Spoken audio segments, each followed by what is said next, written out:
এই ঈদে সহজভাবে সবথেকে মজাদার ফিরনি রান্না করে বাড়ির সবাইকে চমকে দিতে পারবেন আপনিও। তো এই মজাদার ফিরনি রান্না করার জন্য শুরুতেই লাগছে গরুর দুধ। দুধটাকে জাল করতে বসিয়ে দিয়েছি।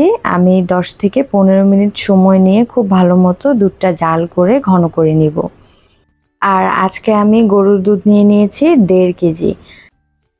1 প্যাকেট রাঁধুনি রেডিমিক্স ফিরনি রান্নার জন্য এই দুধের পরিমাণটা একদম ঠিক আছে, তবে আপনারা চাইলে এর থেকে আরও বেশি দুধ দিয়েও রান্নাটা করতে পারেন।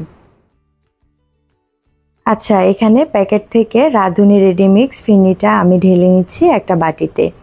আর এই ফিরনিটা রান্না করাটা আমার কাছে অনেক বেশি সহজ মনে হয়, কারণ অন্য কিছুই লাগে না, কারণ এখানেই সব কিছু দেয়া আছে।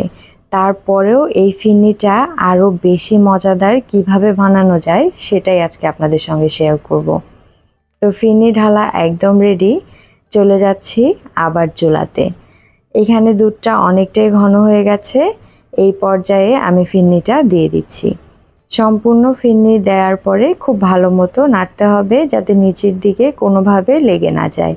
এই দিকটা খুব ভালো মতো খেয়াল রাখতে হবে, কারণ যে কোনো রান্নাই নিচের দিকে লেগে গেলে সেটা আর খেতে ভালো লাগে না। আচ্ছা, যতবার এরকম উপর দিকে একটা সর পড়বে ততবার এভাবে নেড়ে ফিরনির সঙ্গে মিশিয়ে নিব। এতে করে ফিরনিটা খেতে অনেক বেশি ভালো লাগে। আর এই ফিরনিটা পুরোপুরি রান্না হতে প্রায় 30 থেকে 35 মিনিটের মতো সময় লাগে। চুলার জালটাকে একদম কমিয়ে ফিরনিটা রান্না করে নিতে হবে। আর এই পর্যায়ে দিয়ে দিচ্ছি কনডেন্স মিল্ক। এটা দেওয়ার ফলে দুধটা আরও অনেক বেশি ঘন হয়ে যায়, রঙটাও পাল্টে যায়, আর খেতেও অনেক বেশি ভালো লাগে। আর যারা মিষ্টি খুব বেশি পছন্দ করেন তারা চাইলে পরিমাণটা আরেকটু বাড়িয়ে দিতে পারেন। এখন সব কিছু খুব ভালো মতো এখানে মিশিয়ে নিচ্ছি। এই পর্যায়ে কিন্তু ফিরনিটা অনেকটাই হয়ে এসেছে। আমি আরও 5 থেকে 6 মিনিট জাল করে তারপর নামিয়ে নিব। আর ততক্ষণে দেখবেন ফিরনির রঙটা পাল্টে অন্যরকম হয়ে গেছে।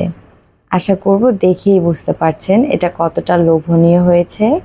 আমি আপনাদেরকে একটু কাছ থেকে দেখিয়ে দিচ্ছি, তাহলেই বুঝতে পারবেন এটা কতটা ঘন হয়ে গেছে আর দেখতে কতটা বেশি সুন্দর লাগছে।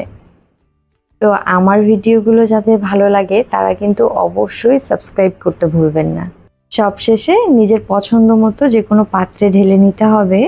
আর আমি এখানে কিছু বাদাম আর জাফরান দিয়ে দিয়েছি উপর দিক থেকে।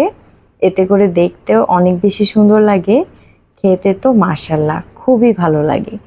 আশা করব এই ঈদে অবশ্যই এই রেসিপিটি বাসায় ট্রাই করবেন। আজকের মতো এই পর্যন্তই। আল্লাহ হাফেজ। আসসালামু আলাইকুম।